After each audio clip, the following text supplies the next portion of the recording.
भूतिया गुड़िया। रवि और उसकी छोटी बहन सिम्मी को पुरानी चीज़ें इकट्ठा करने का शौक था। एक दिन वे अपने दादा दादी के पुराने घर की छत पर पहुँचे। वहाँ धूल से भरा एक लकड़ी का संदूक मिला। सिम्मी ने उत्सुकता से उसे खोला और अंदर से एक पुरानी खूबसूरत गुड़िया निकाली, लेकिन उसकी आंखें कुछ अजीब थीं। ऐसा लग रहा था जैसे वो उन्हें घूर रही हो। रात को सिम्मी उस गुड़िया को लेकर सो गई। आधी रात में रवि की नींद खुली। उसे महसूस हुआ कि कोई धीमे धीमे हंस रहा है।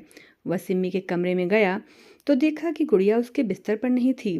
अचानक खिड़की से ठंडी हवा चली और पर्दे जोर जोर से फड़फड़ाने लगे। तभी फर्श पर छोटे छोटे कदमों के निशान दिखे जो अलमारी की तरफ जा रहे थे।